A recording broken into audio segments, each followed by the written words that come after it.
ತಿಂದಿದ್ರೆ ಜಾಸ್ತಿ BP ಬರುತ್ತೆ ಅನ್ನೋದು, ಇದು ನಿಜಾನ ಅನ್ನೋದು ಸರ್? ನಿಜ, ಖಂಡಿತ. ಈಗ ಇನ್ನೊಂದು ಹೇಳ್ತಾರೆ, ಸಾಲ್ಟ್ ತಿನ್ನಬಾರ್ದು ಅಂತ ನಾನು ಹೇಳ್ತಾ ಇಲ್ಲ. ಸಾಲ್ಟ್, ಸೋಡಿಯಂ ಇದೆ, ಸಾಲ್ಟ್ ತಿನ್ನಬೇಕು ಅಂತ ಹೇಳ್ತಾರೆ ಡಾಕ್ಟರ್ಸ್. ಆದರೆ ಸೋಡಿಯಂ ನಮ್ಮ ತರಕಾರಿಯಲ್ಲೇ ಇದೆ. ನಾವು ಏನು ಮಾಡ್ಕೊಂಡಿದ್ದೀವಿ, ಈ ನಾಲಿಗೆಗೆ ಜಾಸ್ತಿ ಸಾಲ್ಟ್ನ ಅಭ್ಯಾಸ ಮಾಡಿಸಿದ್ದೀವಿ. ನಿಮಗೆ ಎಷ್ಟು ಹೇಳ್ತಾ ಇದ್ದೀನಿ ಅಂದರೆ ನಿಜನಂತ ತಿಳ್ಕೊಳಕ್ಕೆ ನಾನು 21 ದಿವಸ ಕಂಪ್ಲೀಟ್ ಸಾಲ್ಟ್ ನಿಲ್ಲಿಸಿದ್ದೆ ಫ್ರೆಂಡ್ಸ್. 21 ದಿವಸ ಏನಾಗುತ್ತೆ ನೋಡೋಣ ಅಂದ್ಬಿಟ್ಟು 22ನೇ ದಿವಸ ಒಂದು ಹೋಟೆಲ್ಗೆ ಹೋಗಿ, ನಿಮಗೆ ಗೊತ್ತಿದೆ ಈ ಇದ್ರ ಹತ್ರ JC ರೋಡ್ ಹತ್ರ ಒಂದು ಹೋಟೆಲ್ ಇದೆ, ಜನತಾ ಹೋಟೆಲ್ ಅಂತೇಳಿ, ಇಡ್ಲಿ ಸಾಂಬಾರ್ಗೆ ಫೇಮಸ್. ಅಲ್ಲಿ ಹೋದೆ, ಇಡ್ಲಿ ಸಾಂಬಾರು ಆರ್ಡರ್ ಮಾಡಿದೆ, ತಿಂತಾ ಇದ್ದೀನಿ. ಏನು ಇಷ್ಟೊಂದು ಉಪ್ಪು ಹಾಕಿದ್ದಾರೆ ಅಂತ ಕಂಪ್ಲೇಂಟ್ ಮಾಡೋಕ್ಕೆ ಹೋಗಿದ್ದೆ, ಹೊರಟಿದ್ದೆ. ಆದರೆ ನೋಡಿದ್ರಲ್ಲಾಗಲೇ 2ನೇ ಸರಿ ಸಾಂಬಾರು ಹಾಕ್ಸ್ಕೊತಾ ಇದ್ರು. ಅವಾಗ ಗೊತ್ತಾಯಿತು ನನ್ನ ನಾಲ್ಗೆ ಅಷ್ಟು ಹೈ ಸಾಲ್ಟ್ಗೆ ಅಡಾಪ್ಟ್ ಆಗಿತ್ತು ಅಂತೇಳಿ. ಸೊ ಫ್ರೆಂಡ್ಸ್, ಜಾಸ್ತಿ ಸಾಲ್ಟ್ನ ಉಪಯೋಗಿಸ್ಬೇಡಿ. ನಾವು ಆದಷ್ಟು ಕಮ್ಮಿ ತಿಂತಾ ಇದ್ದರೆ ಉಪ್ಪು ಮುಪ್ಪು, ನಾವು ಉಪ್ಪು ಕಮ್ಮಿ ಮಾಡಿದಷ್ಟು ನಮಗೆ ಏಜ್ ಜಾಸ್ತಿ ಆಗುತ್ತೆ, ಅಂದರೆ ಏನಂತಾರೆ ಆಯುಸ್ ಜಾಸ್ತಿ ಆಗುತ್ತೆ, ಲೈಫ್ ಸ್ಪ್ಯಾನ್ ಜಾಸ್ತಿ ಆಗುತ್ತೆ. ಸೊ ಉಪ್ಪು ಕಮ್ಮಿ ಮಾಡಬೇಕು ಸರ್. ಈಗ ಬೇಸಿಗೆ, ಸಮ್ಮರ್ ಟೈಮು, ಈ ದಿನದಲ್ಲಿ ಸರ್ವೇ ಸಾಮಾನ್ಯವಾಗಿ ಚರ್ಮ ಸಮಸ್ಯೆಗಳು ನಾನಾ ಕಾರಣದಿಂದ ಬರ್ಬೋದು. ಯಾವ ರೀತಿ ಮುನ್ನೆಚ್ಚರಿಕೆ ವಹಿಸಬೇಕು ಸರ್? ಅದಕ್ಕೆಲ್ಲ ಪರಿಹಾರ ಅಂತ ಹೇಳಿದ್ರೆ, ಈಗ ಮುಂಚೆ ಎಲ್ಲ ಏನೈತೆ ಅಂದರೆ ಹರಳೆಣ್ಣೆ ಸ್ನಾನ ಮಾಡ್ತಾ ಇದ್ವಿ, ವಾರಕ್ಕೊಂದು ದಿವಸ ಮೈಗೆಲ್ಲ ಹಾಕ್ಬಿಟ್ಟು ಸ್ನಾನ ಮಾಡ್ತಾ ಇದ್ವಿ. ಅವಾಗೆಲ್ಲ ಈ ಥರ ಸಮಸ್ಯೆನೇ ಬರ್ತಿರ್ಲಿಲ್ಲ. ಸೊ ಇವಾಗೆಲ್ಲ ನಿಂತೋಗ್ಬಿಟ್ಟಿದೆ. ಹರಳೆಣ್ಣೆ ಅಂದರೆ ಏನು ಅಂತ ಎಷ್ಟೋ ಜನಕ್ಕೆ ಗೊತ್ತಿಲ್ಲ. ಪರವಾಗಿಲ್ಲ, ಕೊಬ್ಬರಿ ಎಣ್ಣೆನೇ ಹಾಕ್ಬೋದು.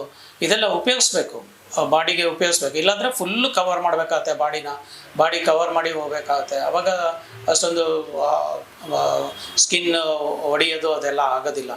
ಸೊ ಅದಕ್ಕೆ ಟೆಂಪ್ರರಿಯಾಗಿ ನಮ್ಮಲ್ಲೆಲ್ಲ ಕ್ರೀಮ್ ಇದೆ, ಟೆಂಪ್ರರಿಯಿಂದ ಅದು ಕ್ಯೂರ್ ಆಗುತ್ತೆ. ಅದಾದಮೇಲೆ ನಾವೇನು ಬರದೇ ಇರೋಕ್ಕೆ ಏನು ಮಾಡಬೇಕು ಅಂದರೆ, ವಾರಕ್ಕೊಂದು ದಿವಸ ಎಣ್ಣೆ ಸ್ನಾನ ಮಾಡೋದು ಅಭ್ಯಾಸ ಮಾಡ್ಕೊಳ್ಳಿ. ಅದರೊಳಗೆ ಬ್ಲಡ್ ಫ್ಲೋನು ಚೆನ್ನಾಗಾಗುತ್ತೆ. ಮಸಾಜ್ ಮಾಡಿಬಿಟ್ಟು ಮಾಡ್ಕೊಳ್ಳೋದು ಒಳ್ಳೆಯದು.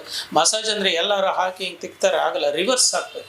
ರಿವರ್ಸ್ ಮಸಾಜ್ ಮಾಡೋದ್ರಿಂದ ತುಂಬ ಒಳ್ಳೆಯದು, ಬ್ಲಡ್ ಫ್ಲೋ ಚೆನ್ನಾಗಾಗುತ್ತೆ. ಮತ್ತು ಆ್ಯಕ್ಟಿವಿಟಿ ಬೇಕು, ಎಕ್ಸಸೈಸ್ ಮಾಡಿ ಅಂತ ಹೇಳ್ತೀವಿ. ಎಕ್ಸಸೈಸ್ ಎಲ್ಲರಿಗೂ ಮಾಡೋಕ್ಕಾಗೋದಿಲ್ಲ, ಮಾಡೋದು ಇಲ್ಲ. ಸೊ ಅದಕ್ಕಿಂತ ವಾಕ್ ಮಾಡ್ಬೋದು. ವಾಕ್ ಮಾಡೋದು ಖಂಡಿತ ಒಳ್ಳೆಯದು. ದಿವಸಕ್ಕೆ 1.5 ಗಂಟೆ ವಾಕ್ ಮಾಡಬೇಕು ಎಲ್ಲರೂ. ನಾ ಪೇಷಂಟ್ಸ್ಗೆಲ್ಲ ಅದನ್ನು ಹೇಳ್ಕೊಡ್ತೀನಿ. ಕೊಬ್ಬರಿ ಎಣ್ಣೆ ಹಚ್ಚಿದ್ರೆ ಮೈಗೆ ಒಳ್ಳೇದು. ಈಗಿನ ಕಾಲದಲ್ಲಿ ಯಾರು ಹಚ್ತಾ ಇಲ್ಲ, ಬಾಡಿ ಲೋಷನ್ ಯೂಸ್ ಮಾಡ್ತಾ ಇದಾರೆ ಅಂತ ಹೇಳಿದ್ರೆ. ಬಟ್ ಸಾಕಷ್ಟು ಜನ ರಿವ್ಯೂ ಕೇಳ್ಬೇಕಾದ್ರೆ ನಾವು ಕೇಳಿದ್ವಿ, ಕೊಬ್ಬರಿ ಎಣ್ಣೆ ಹಚ್ಚಿದ್ರೆ ಬ್ಲ್ಯಾಕ್ ಆಗುತ್ತೆ ಸ್ಕಿನ್ನು, ಆ ಥರ ಎಲ್ಲ ಇದೆ ಅಂತ. ಇದು ಹೇಗೆ ಸರ್ ಅನ್ನೋದು? ನಾನು ಕಪ್ಪಗೆ ಕಾಣ್ತೀನ ಮೇಡಮ್? ನಾನೇ ಲೈವ್ಲಿ ಎಕ್ಸಾಮ್, ಕಪ್ಪಗೆ ಕಾಣ್ತೀನ ನಾನು? ಕಾಣ್ತೀನಿ ಇಲ್ಲ ಸರ್. ಮುಖ ಕಪ್ಪಿಗೆ ಕಾಣ್ತಿದ್ಯಾ? ಏನಿಲ್ಲ, ಅದೊಂದು ಭಾವನೆ ಅಷ್ಟೇ, ಏನಾಗೋದಿಲ್ಲ. ಅದು ತುಂಬ ಬಿಡಬಾರ್ದು ಅಷ್ಟೇ. ಹಾಕ್ಬಿಟ್ಟು ಒಂದು 1 ಅವರ್ 2 ಅವರ್ಸ್ ಅಲ್ಲಿ ಸ್ನಾನ ಮಾಡ್ಕೊಂಡ್ರೆ ಆಯ್ತು, ಏನೂ ಆಗೋದಿಲ್ಲ. ಹರಳೆಣ್ಣೆನೂ ಅಷ್ಟೇ, ಹರಳೆಣ್ಣೆ ಬೆಸ್ಟ್. ಇನ್ನೊಂದು ಹೇಳ್ತೀನಿ ನೋಡಿ, ಕೂದಲಿನ ಸಮಸ್ಯೆ ಹೋಗೋಕ್ಕೆ ಒಂದು ಸೀಕ್ರೆಟ್. ಕಿಡ್ನಿ ತಂಪಾಗಿದ್ದರೆ ತಲೆ ಕೂದಲು ತಂಪಾಗಿರುತ್ತೆ, ಚೆನ್ನಾಗಿರುತ್ತೆ. ಸೊ ಕಿಡ್ನಿ ತಂಪಾಗಕ್ಕೆ ತಲೆಗೆ ಹರಳೆಣ್ಣೆ ಹಾಕಿದರೆ ಕಿಡ್ನಿ ತಂಪಾಗುತ್ತೆ. ಕಿಡ್ನಿ ತಂಪಾದರೆ ಹೇರ್ಸ್ಗೆ ಒಳ್ಳೆಯದು. ಸೊ ವಾರಕ್ಕೊಂದು ದಿವಸ ಈ ನೆತ್ತಿಗೆ, ಬೇರೆ ಎಲ್ಲಿದ್ರೆ ನೆತ್ತಿಗೆ ಹರಳೆಣ್ಣೆ ಹಾಕೋದು ಒಳ್ಳೆಯದು. ಹಾಕ್ಬಿಟ್ಟು ಸ್ವಲ್ಪ ಬಿಸಿಲಲ್ಲಿದ್ದರೆ ಅದು ಒಳಗೋಗುತ್ತೆ, ಮೆಲ್ಟಾಗಿ. ಖಂಡಿತ ಒಳ್ಳೆಯದು. ಇದು ಮಾಡಿ, ನಿಮಗೆ ಒಳ್ಳೆಯದಾಗುತ್ತೆ. ಹೇರ್ ಫಾಲಿಂಗ್ ಸ್ಟಾಪ್ ಆಗುತ್ತೆ. Very super secret. ಸರಿಯಾದ ಲೈಫ್ ಸ್ಟೈಲ್ ಅಂತ ಹೇಳಿದ್ರೆ ಜೀವನ ನಾವು ನಡೆಸಬೇಕು. ಅಂದರೆ ಪ್ರಾಣಾಯಾಮ ಮಾಡಬೇಕು, ಮೆಡಿಟೇಷನ್ ಮಾಡಬೇಕು. ನಮಗೆ ನೇಚರ್ ಕ್ಯೂರ್ ಅಂತ ಹೇಳಿದ್ರೆ, ಇವಾಗ ನೋಡಿ, ಇವಾಗ ಫುಡ್ಡು ತುಂಬ ಜನ ಹೇಳ್ತಾರೆ ಊಟ ಬಲ್ಲವನಿಗೆ ರೋಗವಿಲ್ಲ ಅಂತಂದು. ಊಟ ಅಂದರೆ ಫುಡ್ಡು, ಖಂಡಿತ ಅದು ನಿಜ. ಆದರೆ ಫುಡ್ ಅನ್ನೋದು ಓನ್ಲಿ 20% ಫ್ರೆಂಡ್ಸ್. 80% ಎಲ್ಲ ನೇಚರ್ ಕ್ಯೂರಲ್ಲಿರೋದು. ಹೊರಗಡೆನೇ ಹೋಗೋದಿಲ್ಲ ಜನ. ನಮ್ಮ ದೇಹದ ಮೇಲೆ ಬಿಸಿಲು ಬೀಳಬೇಕು. ನಮ್ಮ ಅದೃಷ್ಟ, ನಮ್ಮ ದೇಶದ ಜನರಿಗೆ ಒಳ್ಳೆ ಬಿಸಿಲು ಸಿಗ್ತಾ ಇದೆ. ಎಷ್ಟೋ ಕಂಟ್ರೀಲಿ, ನಾನು ಇತ್ತೀಚೆಗೆ ಲಾಸ್ಟ್ ಇಯರ್ ಜರ್ಮನಿಗೆ ಹೋಗಿದ್ದೆ, ಅಲ್ಲೆಲ್ಲ ಬಿಸಿಲು ಕಮ್ಮಿ. ಇನ್ನೂ ನಾರ್ತ್ಗೆ ಹೋದರೆ ಬಿಸಿಲೇ ಇರೋದಿಲ್ಲ. ಸೊ ಅಟ್ಲೀಸ್ಟ್ ಗಾಳಿ ಬೆಳಕಿಗಾದ್ರೆ ನಾವು ದೇಹನ ಒಡ್ಡಬೇಕು, ನಾವು ಹೊರಗೆ ಹೋಗಬೇಕು, ಹೊರಗಡೆ ವಾಕಿಂಗ್ ಎಲ್ಲ ಮಾಡಬೇಕು. ಸೊ ಅದೆಲ್ಲ ವೆರಿ ಇಂಪಾರ್ಟೆಂಟ್. ಸೊ ಹೊರಗಡೆ ವಾಕ್ ಮಾಡಬೇಕು, ಗಾಳಿ ಬೆಳಕಲ್ಲಿ ನಾವು ವಾಕ್ ಮಾಡಬೇಕು, ನೀರು ಕುಡಿಬೇಕು, ಮತ್ತು ತರಕಾರಿ ಎಲ್ಲ ತಿನ್ನಬೇಕು, ಹಸಿವಾದಾಗ ಊಟ ಮಾಡಬೇಕು. ಬಾಯಾರಿಕೆ ಆದಾಗ ನೀರು ಕುಡಿಬೇಕು. ಇದನ್ನೆಲ್ಲ ಫಾಲೋ ಮಾಡಿದ್ರೆ ಫ್ರೆಂಡ್ಸ್ ಯಾವ ಕಾಯಿಲೆನೂ ಬರೋದಿಲ್ಲ, ಯಾವ ಮೆಡಿಕಲ್ ಸ್ಟೋರು ಬೇಡ, ಯಾವ ಮೆಡಿಸಿನ್ ಜ್ಞಾಪಕ ಇಟ್ಕೊಳ್ಳೋದು ಬೇಡ. ಅದರಲ್ಲೂ ಈ ಬೆಂಗಳೂರಲ್ಲಿ ಅಬ್ಬಾ ಡಾಕ್ಟ್ರಿಗಿಂತ ಜಾಸ್ತಿ ಮೆಡಿಸಿನ್ ಹೆಸರು ಪೇಷಂಟ್ಸ್ಗೆ ಗೊತ್ತಿದೆ. ಆಶ್ಚರ್ಯ ಆಯಿತು ನಾನು ಕೇಳಿ. ಡಾಕ್ಟರ್ ಸರ್ ಇದು ತೊಗೋಬೋದಲ್ವಾ ಅಂತ ಪೇಷಂಟ್ಸ್ ಕೇಳ್ತಾರೆ. ಯಾಕೆ ಅಷ್ಟೊಂದು ಕಷ್ಟಪಟ್ಟು ಟೆನ್ಷನಲ್ಲಿ ಜ್ಞಾಪಕ ಇಟ್ಕೊಳಕ್ಕೆ ಹೋಗ್ತೀರಾ? ಕಾಯಿಲೆನೇ ಬರ್ದಿರಂಗೆ ಮಾಡ್ಕೊಂಡ್ರೆ ಒಳ್ಳೇದಲ್ವಾ?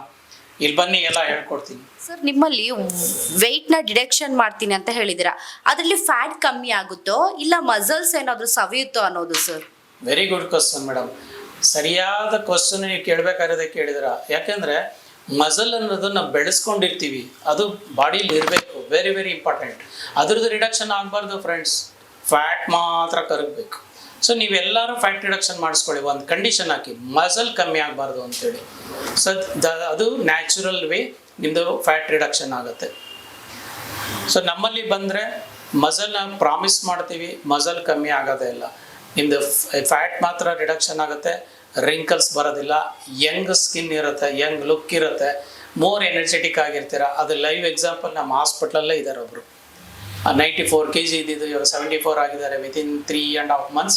ನೀವು ಬಂದು ನೋಡ್ಬೋದು ಅವ್ರನ್ನ, ಎಷ್ಟು ಹೆಲ್ದಿ ಆಗಿದ್ದಾರೆ, ಸ್ಮಾರ್ಟ್ ಆಗಿದ್ದಾರೆ, ಒಳ್ಳೆ ಫಿಲ್ಮ್ ಸ್ಟಾರ್ ಇದ್ದಂಗೆ ಇದ್ದಾರೆ. ಸರ್ ಇದಕ್ಕೆ ಆಯುರ್ವೇದಿಕ್ ಮೆಡಿಷನ್ ಏನಾದರೂ ಕೊಡ್ತೀರಾ ಇಲ್ಲ ಇದು ಆಯುರ್ವೇದಿಕ್ ಮೆಡಿಷನ್ ಕೊಡ್ತೀರಾ ಇಲ್ಲ ಹಿಂಗೆ ಎಕ್ಸರ್ಸೈಸ್ ಮಾಡೋದಾಗಿರ್ಬೋದು, ಮೆಡಿಟೇಷನ್ ಮಾಡೋದಾಗಿರ್ಬೋದು, ಈ ತರ ಟ್ರೀಟ್ಮೆಂಟ್ ಕೊಡ್ತೀರಾ ಸರ್? ಕ್ವಶನ್. ನಮ್ದು ಸದ್ಯಕ್ಕೆ ಟೆಂಪರರಿ ಆಗಿ ನಾವು ಇದನ್ನ ಆಯುರ್ವೇದ ಟ್ರೀಟ್ಮೆಂಟ್ ಕೊಡ್ತೀವಿ, ಆರ್ಗ್ಯಾನಿಕ್ ಆಯುರ್ವೇದ. ನಾನು ಹೇಳಬೇಕಾಗಿದೆ ಟೆಂಪ್ರರಿಗೆ ಅಷ್ಟೇ, ಇದನ್ನೇ ಲೈಫ್ ಲಾಂಗ್ ಕೊಡೋದು ಇಲ್ಲ.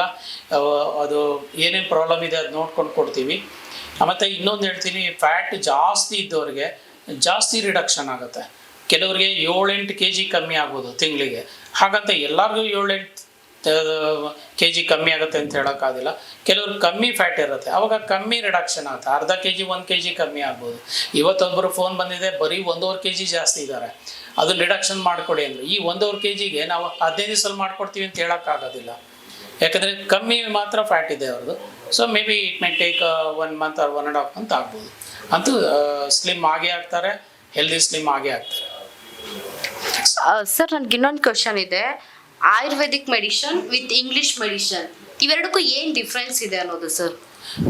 Good question. ಇಂಗ್ಲೀಷ್ ಮೆಡಿಸಿನಲ್ಲಿ ಕೆಮಿಕಲ್ಸ್ ಇರುತ್ತೆ, ಅದು ತುಂಬ ಲಾಂಗ್ ಪೀರಿಯಡಲ್ಲಿ ತೊಗೊಳೋದು ಒಳ್ಳೆಯದಲ್ಲ. ಆದರೆ ಎಮರ್ಜೆನ್ಸಿಗೆ ಫ್ರೆಂಡ್ಸ್ ನಮಗೆ ಇಂಗ್ಲೀಷ್ ಮೆಡಿಸಿನ್ ಬೇಕೇ ಬೇಕು. ಯಾರಿಗೋ ಒಂದು ಆಕ್ಸಿಡೆಂಟ್ ಆಗಿದೆ, ಡೆತ್ ಬೆಡ್ಡಲ್ಲಿದ್ದಾರೆ, ಇವರಿಗೆಲ್ಲ ಅಲೋಪತಿ ಟ್ರೀಟ್ಮೆಂಟ್ ಬೇಕೇ ಬೇಕು. ಯಾಕೆಂದರೆ ಸೆಂಚುರೀಸಿಂದ ಅದು ರಿಸರ್ಚ್ ಆಗಿದೆ, ನಮ್ಮದೆಲ್ಲ ಡಿಕೇಟ್ಸಿಂದ ಆಗಿರೋದು.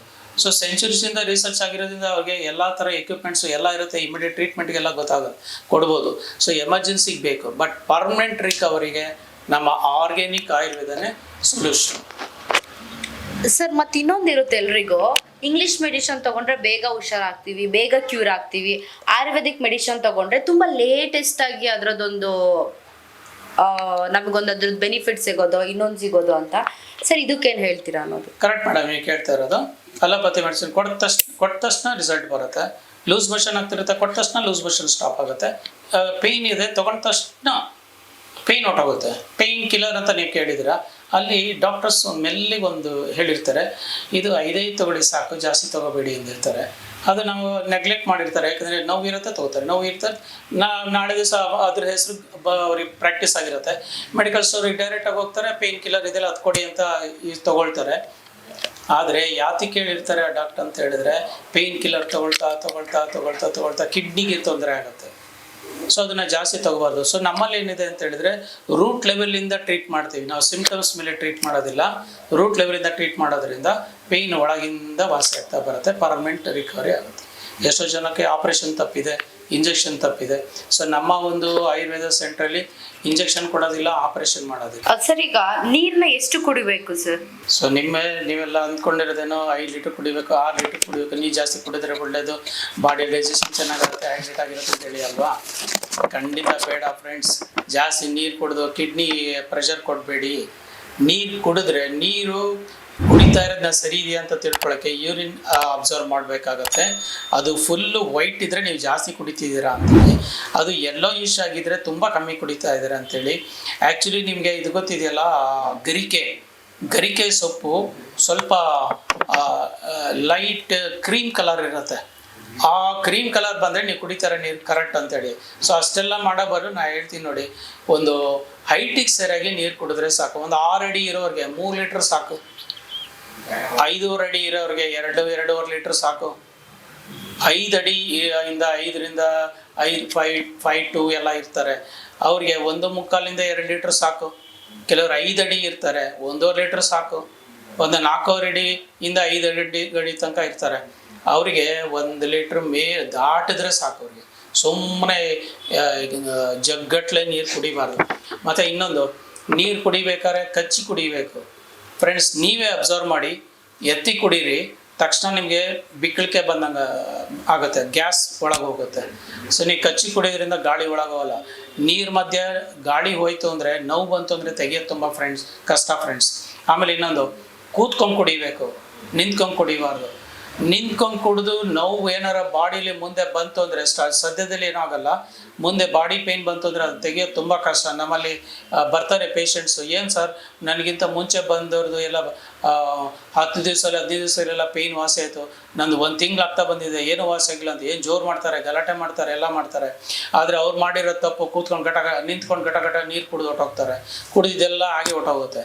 ಕೂತ್ಕೊಂಡು ಕುಡಿದಾಗ ಏನಾಗುತ್ತೆ, ನಮ್ಮ ಬಾಡಿಗೆಲ್ಲ ನೀರು ಬೇಕು, ಹೈಡ್ರೇಟ್ ಆಗಬೇಕು. ಸೊ ಯಾಕೆಂದರೆ ಇಲ್ಲೆಲ್ಲ ಬ್ಲಡ್ ಫ್ಲೋ ಎಲ್ಲ ಕಡೆ ಆಗುತ್ತೆ. ಸೊ ನೀರಿದ್ರೆ ಫಾಸ್ಟ್ ಆಗುತ್ತೆ, ನೀರಿಲ್ಲ ಅಂದರೆ ಬ್ಲಾಕ್ ಆಗುತ್ತೆ. Most of the pains because of blood blockages. So blood blockage ಆಯ್ತು ಅಂದರೆ ಪೇನ್ ಬರುತ್ತೆ, ಅದನ್ನು ತೆಗಿಯೋದು ಕಷ್ಟ. ಸರ್, ಇನ್ನು ಸಾಕಷ್ಟು ಹೆಣ್ಮಕ್ಳಿಗಾಗಿರ್ಬೋದು ಅಥವಾ ಗಂಡು ಮಕ್ಳಿಗಾಗಿರ್ಬೋದು ಮುಖದ ಮೇಲೆ ಪಿಂಪಲ್ ಬರ್ತಾ ಇರುತ್ತೆ ಅಂತ ಏನೇನೋ ಕ್ರೀಮ್ ತಗೊಂಡು ಹಚ್ಕೊತಾ ಇರ್ತಾರೆ. ಸರ್, ಇದು ಆಯುರ್ವೇದಿಕ್ ಪ್ರಕಾರ ಏನಾದರೂ ಪರಿಹಾರ ಇದೆಯಾ? ಇದಕ್ಕೇನಾದ್ರು ಟಿಪ್ಸ್ ಇದೆಯಾ ಅನ್ನೋದು ಸರ್? ಖಂಡಿತ ಇದೆ. ನಮ್ಮಲ್ಲೂ ಪಿಂಪಲ್ಸ್ಗೆಲ್ಲ ಕ್ರೀಮ್ ಇದೆ. ಆದರೆ ಫ್ರೆಂಡ್ಸ್, ಪಿಂಪಲ್ಸ್ಗೆ ಹಚ್ತೀರಾ, ಹೋಗುತ್ತೆ, ಅದೆಲ್ಲ ನಿಮ್ಮ ಕ್ವಶನ್. ಪುನಃ ಬರುತ್ತೆ ಯಾಕೆ? ಮನಸ್ಸು ಪ್ರಫುಲ್ಲವಾಗಿದ್ದರೆ ಪಿಂಪಲ್ಸ್ ಬರೋದಿಲ್ಲ. ಸೊ ಪ್ರಫುಲ್ಲ ಆಗಿರಬೇಕು ಅಂದರೆ ಟೆನ್ಷನ್ ಇರಬಾರ್ದು. ಪ್ರಫುಲ್ಲ ಆಗಿರಬೇಕು ಅಂದರೆ ನಮ್ಮ ಮನಸ್ಸಲ್ಲಿ ನೆಗೆಟಿವ್ ಥಾಟ್ಸ್ ಬರಬಾರ್ದು. ನೆಗೆಟಿವ್ ಥಾಟ್ಸ್ ಬರಬಾರ್ದು ಅಂದರೆ ನಮ್ಮ ಜೊತೆಗೆ ಮಕ್ಕಳಿದ್ರೆ, ಮದುವೆ ಆಗಿರೋರಾದರೆ, ಇಲ್ಲ ಪೇರೆಂಟ್ಸ್ ಇದ್ದರೆ, ಇಲ್ಲ ಬ್ರದರ್ಸ್ ಇದ್ದರೆ, ಇಲ್ಲ ಸಿಸ್ಟರ್ಸ್ ಇದ್ದರೆ ಮನಸ್ಸು ಪ್ರಫುಲ್ಲವಾಗಿರುತ್ತೆ. ಸೊ ದಯವಿಟ್ಟು ಫ್ರೆಂಡ್ಸ್, ಒಬ್ಬರೇ ಮಲಗಕ್ಕೆ ಹೋಗಬೇಡಿ. ಯಾಕೆಂದರೆ ಡೇ ಟೈಮಲ್ಲಿ ಹೇಗೋ ನಿಮಗೆ ಟೈಮ್ ಪಾಸ್ ಆಗುತ್ತೆ, ಯಾರು ಇದು ಫ್ಲಕ್ಚುಯೇಟ್ ಇದು ಆಗ್ತಾ ಇರುತ್ತೆ ಮನಸ್ಸು. ಆದರೆ ನೈಟು ಒಬ್ಬರೇ ಮಲಗಿದಾಗ ಏನಾಗುತ್ತೆ, ಹೋಗೋದೇ ನೆಗೆಟಿವ್ ಥಾಟ್ಸ್. ನೆಗೆಟಿವ್ ಥಾಟ್ಸ್ ಎಷ್ಟು ಅಟ್ರಾಕ್ಟ್ ಆಗುತ್ತೆ 200% ಅಟ್ರಾಕ್ಟ್ ಆಗುತ್ತೆ ಫ್ರೆಂಡ್ಸ್. ಅದೇ ಪಾಸಿಟಿವ್ ಥಾಟ್ ಓನ್ಲಿ 20%. ಸೊ ಪಿಂಪಲ್ಗೆ ಒರಿಜಿನಲ್ ರೀಸನ್ ಏನು ಅಂತ ಗೊತ್ತಾಗಿದೆ ನಿಮಗೆ. ಸೊ ಆದಷ್ಟು ಜೊತೆಗೆ ಇರೋದಕ್ಕೆ ಪ್ರಯತ್ನ ಪಡಿ, ಆವಾಗ ನಿಮಗೆ ಟೆನ್ಷನ್ ಅನ್ನೋದಿರೋದಿಲ್ಲ, ಗುಡ್ ಥಾಟ್ಸ್ ಬರುತ್ತೆ, ನೆಗೆಟಿವ್ ಥಾಟ್ಸ್ ಎಲ್ಲ ಹೊರಟೋಗುತ್ತೆ. ವೆಯ್ಟ್ನ ಗೇನ್ ಮಾಡೋರಾಗಿರ್ಬೋದು, ಡಿಕ್ರೀಸ್ ಮಾಡೋರವ್ರಿಗೆ ನಿಮಗೆ ಮೆಡಿಷನ್ ಕೊಡ್ತೀರಾ ನೀವು? ವೆಯ್ಟ್ನ ಗೇನ್ ಮಾಡೋರಾಗಿರ್ಬೋದು, ಡಿಕ್ರೀಸ್ ಮಾಡೋರಿಗೆ ಮೆಡಿಷನ್ ಕೊಡ್ತೀರಾ? ಇದನ್ನ ಲೈಫ್ ಟೈಮ್ ತಗೊಬೇಕಾ ಅನ್ನೋದು ಸರ್? Very good question. ಒಂದ್ಸತಿ ವೆಯ್ಟ್ ರಿಡಕ್ಷನ್ ಆಯಿತು ಅಂದರೆ, ಅಡಾಪ್ಟೇಷನ್ ಅಂದರೆ ನಿಮ್ಮ ಹೈಟಿಗೆ ಸರಿಯಾಗಿ ನಿಮ್ಮ ವೆಯ್ಟ್ ಬಂತು ಅಂತ ಹೇಳಿದ್ರೆ, ಆಮೇಲೆ ನೀವು ಇದನ್ನು ತೊಗೊಳ್ಳೋ ನೆಸಿಟಿ ಇಲ್ಲ ಫ್ರೆಂಡ್ಸ್. ಲೈಫ್ ಲಾಂಗ್ ತೊಗೊಳ್ಳೋ ಅವಶ್ಯಕತೆನೇ ಇಲ್ಲ. ಕೆಲವರಿಗೆ 3 ತಿಂಗಳಲ್ಲಿ ನಾರ್ಮಲ್ ಆಗ್ಬೋದು, ಕೆಲವರಿಗೆ 2 ತಿಂಗಳಲ್ಲಿ ನಾರ್ಮಲ್ ಆಗ್ಬೋದು, ಕೆಲವರಿಗೆ 4 ತಿಂಗಳಲ್ಲಿ ನಾರ್ಮಲ್ ಆಗ್ಬೋದು. ಇಷ್ಟು ದಿವಸ ನಾವು ಕೊಟ್ಟಿರೋದ್ರಲ್ಲಿ 4 ತಿಂಗಳ ಮೇಲೆ ಯಾರ್ದು ತೊಗೊಂಡಿಲ್ಲ. ಸೊ 4 ತಿಂಗಳಾದ್ಮೇಲೆ ನೀವು ಇದನ್ನು ಯಾವುದನ್ನು ತೊಗೊಳ್ಳೋ ನೆಸಿಟಿನೇ ಬರೋದಿಲ್ಲ ಫ್ರೆಂಡ್ಸ್. ಯಾಕೆಂದರೆ ಇದರೊಳಗೆ ಅಡಾಪ್ಟೇಷನ್ ಅಂತಿದೆ, ಬ್ರಿಂಗ್ಸ್ ಎವ್ರಿಥಿಂಗ್ ನಾರ್ಮಲ್. ಒಂದ್ಸತಿ ನಾರ್ಮಲ್ ಬಂದರೆ ಮತ್ತೆ ತೊಗೊಳ್ಳೋ ಅವಶ್ಯಕತೆ ಇಲ್ಲ. You will become healthy slim. Summer ಟೈಮಿಗೆ ಯಾವ ಥರ ಫುಡ್ಡನ್ನ ಪ್ರಿಫರ್ ಮಾಡಬೇಕು, ಯಾವ ಥರ ಫುಡ್ ತಿನ್ನಬೇಕು ಅನ್ನೋದು ಸರ್? ಸಮ್ಮರ್ ಅಂತ ಹೇಳಿದಾಗ ಕೂಲ್ ಆಗಿರಬೇಕು. ಸಮ್ಮರಲ್ಲಿ ಹೀಟ್ ಇರೋವಂಥದ್ದು ತಿನ್ನೋದು, ಚಳಿಗಾಲದಲ್ಲಿ ಕೂಲ್ ಆಗೋಂಥದ್ದು ತಿನ್ನೋದು ಅವಾಯ್ಡ್ ಮಾಡಬೇಕು. ಏನು ನೋಡಿ, ಸಮ್ಮರಲ್ಲಿ ಸೌತೆಕಾಯಿ ಚೆನ್ನಾಗಿ ತಿನ್ಬೋದು. ಈ ವಿಂಟರಲ್ಲಿ ತೊಗೊಂಡ್ರೆ, ರೈನಿ ಸೀಸನಲ್ಲಿ ತೊಗೊಂಡ್ರೆ ಸೌತೆಕಾಯಿನ ಸ್ವಲ್ಪ ಅವಾಯ್ಡ್ ಮಾಡಿ ಬೇರೆದು ಹೀಟ್ ಆಗೋಂಥದ್ದು ತಿನ್ಬೋದು.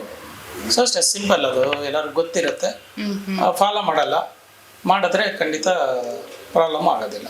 ಸರ್, ಈಗ ಸಾಕಷ್ಟು ಜನ ಬೇಯಿಸಿದ್ದು ತಿನ್ಬೋದಲ್ಲ, ಅದು ಸಮೇತ ಆರೋಗ್ಯಕ್ಕೆ ಒಳ್ಳೇದು. ಕೆಲವು ಡಾಕ್ಟರ್ ನಮಗೆ ಬೇಯಿಸಿದ ಫುಡ್ ತಿನ್ನಿ ಜಾಸ್ತಿ ಅಂತ ಹೇಳ್ತಾರೆ, ನೀವು ಹಸಿ ಫುಡ್ ತಿನ್ನಿ, ಬೇಯಿಸಿದ್ದು ತಿನ್ನಿ ಅಂತ ಹೇಳ್ತಾ ಇದ್ದಾರೆ. ಸರ್, ಏನಕ್ಕೆ ಸರ್ ಈ ಥರ ನೀವು ಸಜೆಸ್ಟ್ ಮಾಡ್ತಾ ಇರೋದು? 1000 ವರ್ಷಕ್ಕೆ ಮುಂಚೆ ಮನುಷ್ಯನ ಆಯಸ್ಸು 300 ವರ್ಷ ಆಯಿತು. ಅದು ಕಮ್ಮಿ ಆಗಿದ್ದ